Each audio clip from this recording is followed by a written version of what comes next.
Hello world.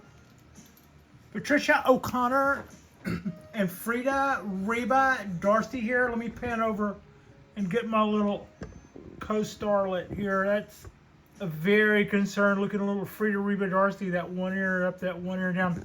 Tonight on the Bonsai balcony, we are at, not on our balcony, but we are at Frida's place. We got ourselves a 17-year-old Japanese black pine here at our framed up. And what I'm going to do is I put some wire on this a few months back, and I was noticing that it's starting to dig in to the base a little bit, and we are going to remove that. It'd be a good, it'll look nice to get rid of that. Also, I might do a little bit of weeding. There's not a lot to be done, but a little bit of weeding while we're here. This is one of my pride and joy trees. It came from Jonas, who you hear me talk about quite a bit. When I first got into bonsai, I had always, as a person that restored cars and trucks and motorcycles and worked in film, I was always kind of, had been born and raised in a construction company and had been working as a on the mechanic ends of film. Has always been about my tools to that end. I had at one point inherited or accumulated 3 generations of my family's tools, only to decide at one point to enough of the museum to Irish mechanics and to scale back. Then, to get back into bonsai, I found myself looking at tools all over again. So one night, when I was really new to the game, I decided that I would break down and get a few bonsai tools.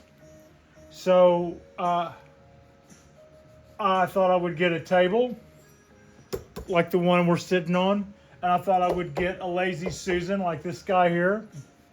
And I thought that I would get a few hand tools to get started.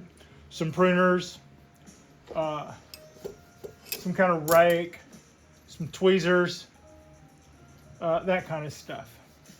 So I remember going and looking online, and I think I remember, very much like me to do, bonsai tools near me. And some of it was near me and some of it wasn't. Some of it was some of the names that you've come to know over the years, different bonsai shops around the country. I saw some of them in near the Great Lakes. I saw some of them in the South. I saw some of them in New York.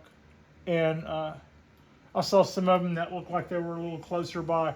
So when I ordered a table, and when I ordered a bonsai table and a little table and some tools, I didn't pay a whole lot of attention to where they had come from, and I got really lucky.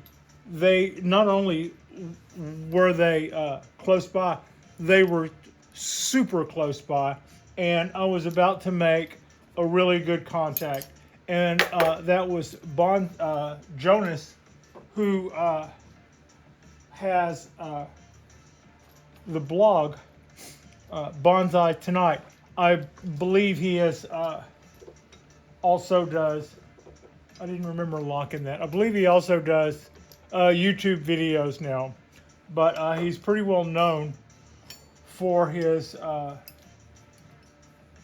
bonsai blog. And on that bonsai blog, I have bought trees both from him and from friends of his who have listed their trees on his site. This is one of his trees. These are the tools that I got from, so I actually owe him quite a bit. While we're talking about that, I was saddened to see his photograph come up on a newspaper article or on a magazine article, on a internet article, whatever it was, however you get your news, in regards to the theft that happened at the Oakland Botanical Garden. Our local bonsai garden uh, lost about a dozen trees. Somebody busted through the fence, and somehow they know when they came in, and they know when they returned. So they were able to say that they broke in about 9:30 at night, and they returned about 4:30 in the morning. So I believe is the way I understood it. So that was pretty ballsy. Um, yeah, such a shame, such a shame. And you know, people who are into bonsai are would seemingly be the last people that would do that. So that kind of makes you wonder about what their fate was. Uh, how much somebody could care about them and steal them, but at the same time, you know, willing to risk getting caught stealing something like that. It's just bizarre. Anyway, that's kind of it. But that happened, and I've already done a video without mentioning it. I thought about that later, that I didn't even mention our local bonsai um, club suffered a loss, and that's kind of a known thing. I've heard uh, friends say condolences from as far away as, well, Jay in Canada knew about it, so that's kind of something that people have heard about. It's a fairly big hit. I think they said like $20,000 worth of trees or something. That's just sad. Anyway, this has also given me an opportunity to back to what we're doing here. This is also giving me an opportunity to pick remove the clover from the top dressing of this tree, and take my time and get all of this off here, hopefully without hurting anything. Yeah, there we go.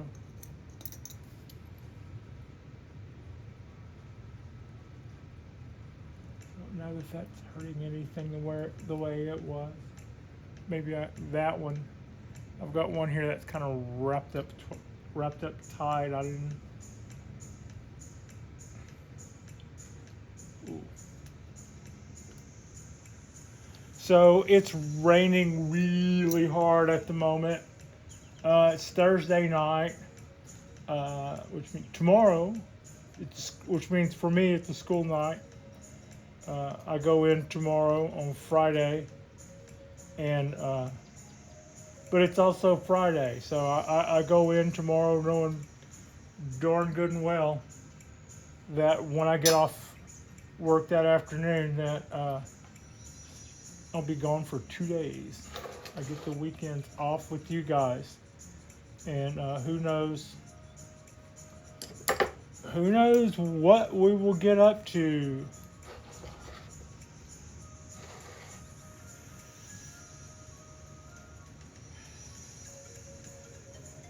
So yeah.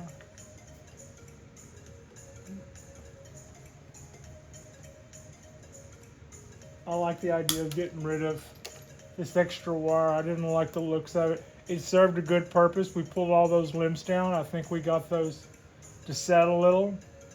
We can go back with them if they look like they're going to start. If they look like they're going to start going back, we can wire. We can get another bike and do it again for sure. For sure.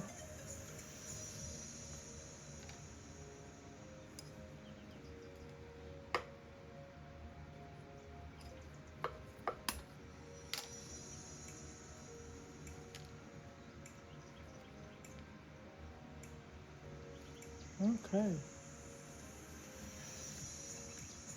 So we should be getting, everything should be getting plenty of water. Um, this guy has already gotten plenty of water. I pulled it out of the rain to do this.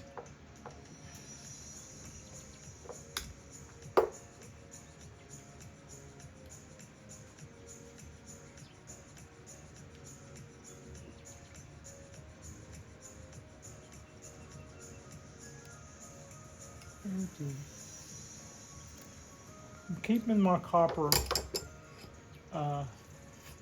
little bits of aluminum wire I throw away, but I keep all the little bits. I keep all the little bits of copper.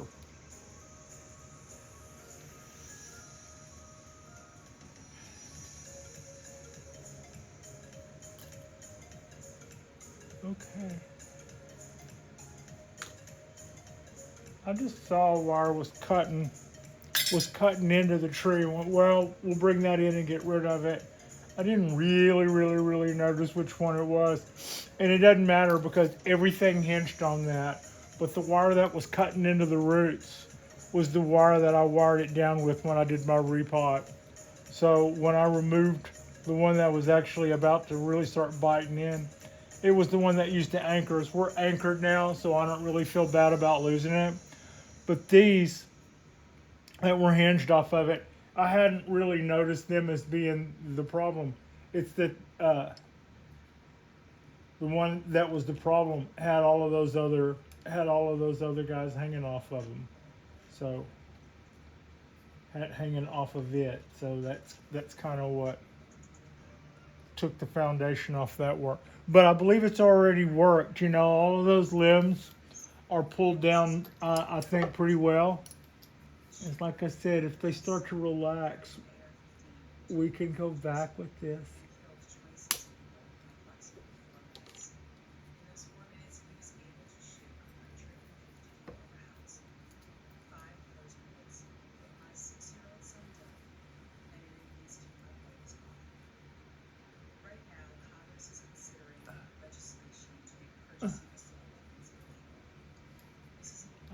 I didn't want that. That was dug in. That little guy there was actually dug in, was dug in pretty, was dug in pretty good. So I was concerned about that.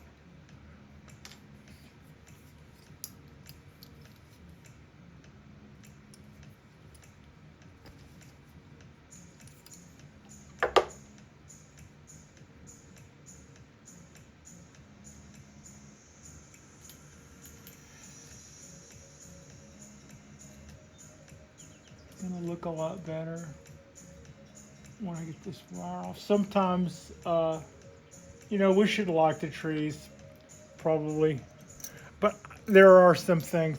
There are some times when I think the tree looks really nice when it's wired. Um, but it's more natural, of course, when it's not. So.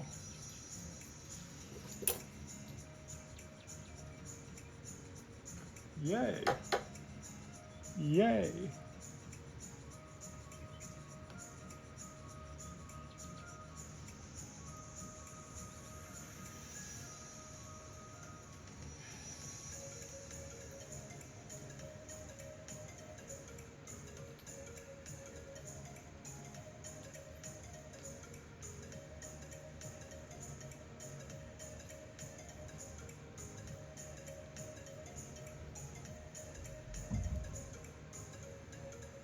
You can hear the wind out there.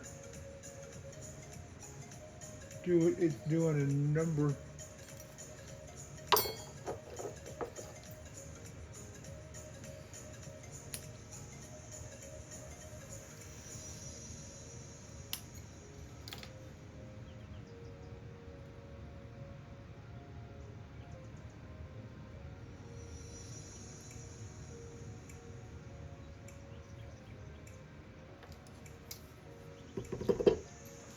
We still in? Yeah, we still in. We're still making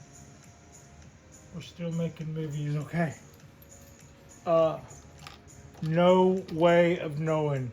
Sometimes rolling along, thinking I'm shooting a video, only to discover not so much.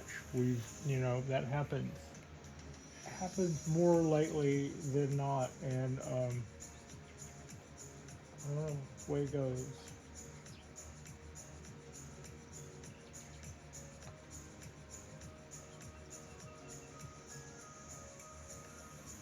Okay.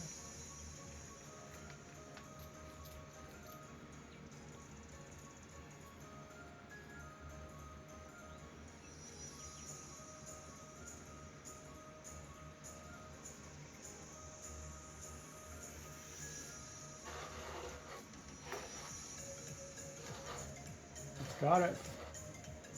It's got it.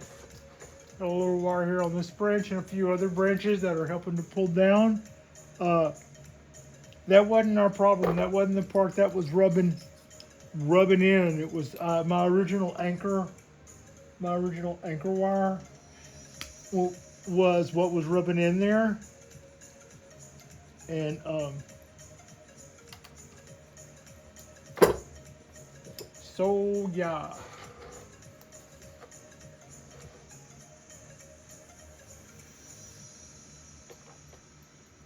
This guy is some kind of soggy. Looks good though. It looks green. Looks happy.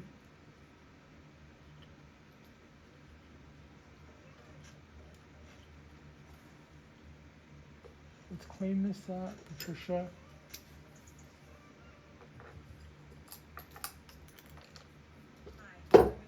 Ooh.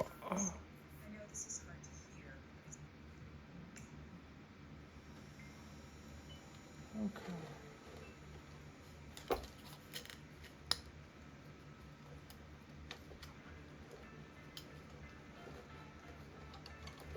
All right. I am most happy with that. How are we looking in frame? I am very happy with this. This is a 19-year-old from seed Japanese black pine. Started from seed from Jonas of Bonsai Tonight fame. In this case, a lot of the stuff that I first learned, I learned from Jonas. Jonas is not responsible for my mistakes, by the way. Let's just say that right off. But so this is a kind of a Jonas show. Most of the tools there, the stainless tools weren't from him, but my good tools, my black steel bonsai tools that stay sharper and are made out of good metal, that stuff came from him. My table came from him. A few of my trees came from him. The tree I did in my last free display show, which was a coastal oak, came from him. Yeah. I don't think none of my pondos came from him. But Jonas. Anyway, this was one of his trees, and I've had this guy going on 3 years. And this is my early rag, my oily rag. It's kind of saturated with baby oil, or as I lovingly like to refer to it, oil of baby, oil of bebe. And we're giving this terracotta pot a good wipe down while we're here. Get off my tree.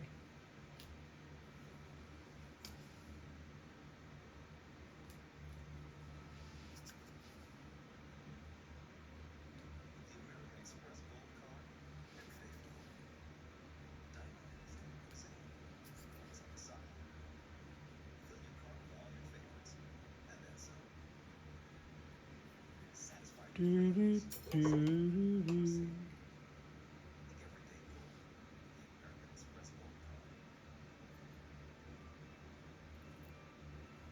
Okay. So, when we're looking at this tree, we see that, we see that huge base, that huge fat base. Uh, but like they say, pines are made. And this base was made by taking the roots and fanning them out, which you've seen us do in our videos with our little bean trees, our little mames, how I am planting those things raised up on their plugs with their plugs sticking out of the ground, so that those will be exposed roots. And with those exposed roots, maybe I'll be able to do stuff with that. I'm probably going to find out that if I wanted those exposed roots to be fanned out like this, I probably should have done that before now. By the time they're fully exposed and the plugs they're in, they're going to be in some other kind of cool shape, but it won't be this triangular pyramid shape. So what looks like an enormous trunk is just roots that have just grown in and onto one another, making up this mass. And we were able to accumulate a thick trunk-looking base that's very flattering. We weren't. Jonas was. Using that technique. Probably if I know Jonas, he probably started this in a colander. Probably allowed a sacrifice branch to run off of this thing for 5 or 6 or 7 years while he would start training the lower portions of the tree. Would have to work on the lower portions of the tree, or the sacrifice branch growing above it would end up being so dominant that the lower portions of it would die off, and he would have had a 3-foot tall tree. Anyway, he goes through a process that's very very well documented, and it's kind of what you want to do when you have the place and you have the space, and probably started off as dozens of trees. And when I saw this one, it was one of 4 that was coming along from that class, or that, how if you've been watching our videos for a little while, we potted up almost a dozen trees 3 or 4 times last summer, both Japanese black pine seedlings and ponderosas that I purchased that way, and I purchased them as plugs, so we potted them up. So then we sprouted a bunch of seeds. So all the seeds that we sprouted, I called, the class of 2023. The last class of 2023, I actually did the very last of the month in there on the kitchen. And then our winters are so warm otherwise, that those baby trees that we got out of that are now already out on the balcony, going through winter, waiting for spring along with the rest of them. So anyway, whenever I met this tree, it was sitting on a table. He was getting ready to take some trees to the New York show, and had I not bought this tree, he would have decided whether or not it was going to be this one or another one that was going with him to New York. And I said, I would like to buy this one. You can still take it to New York if you want it. I'll just pay you for it. and I'll pick it up when you get back. And he said, no, I'll go with the other tree. And I always felt, so in that same vein, I realized I was taking home something that was really nice, and I would still stand by that, for all of the things that we have, for all of the seeds that we've started, for all of the little seedlings, the little 1 year old plants that we've started growing. We also had a nice tree. Had a nice tree that's a challenge. Now, when I first got my cork bark oak, that was the challenge. It hasn't been a challenge to grow and keep alive. It has been a challenge to get some foundation going without having powdery mildew come along and wreck it afterwards. But we're getting better at that. But the pines and stuff, there's like the maples too. They're like that, and the junipers are like that. There are your lessons that go with maintaining those trees. And so you get a few little trees going, and you think to yourself, well, I'll worry about this and such when it comes time to worry about this and such. And then at some point you see, and not so, it doesn't take very long before you're there. The part where you see why it is you needed to worry or learn about such and such. For me, that was feeding, and that was insect prevention. I kind of played it on to keep everybody as, let's just wait and see kind of a thing. And the lack of feeding led to the pests. And the lack of pest prevention didn't help me to get away with the lack of feeding that I was doing. So we learned all of that in one quick. So after that, I didn't feel as intimidated about some of the stuff that I was doing. But I love this little pine. So I believe now I've had it almost 3 years, so it's 19 going on 20 years from seed. I feed it BioGold. This past year I did a candle cutting, and I did a needle reduction, and Jonas came by when I bought some tools and delivered them because he lives really close by. He's just like that. It's great. He also subscribes. So I think his better half loves Frida, to be honest, because I'm sure I have nothing to teach Jonas. But so if I buy something, sometimes he'll save me the shipping and say, if I'm going to be around or I'm going to be doing this, if you want to deliver. And the last time he did that, he came by and saw this and said, yeah, you overdid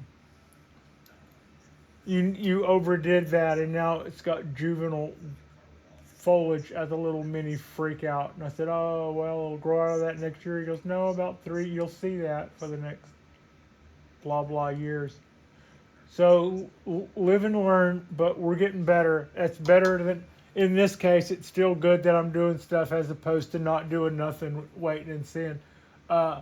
This wasn't the kind of thing that means that I don't do my candles next year. I think we go back in and do our candles next year.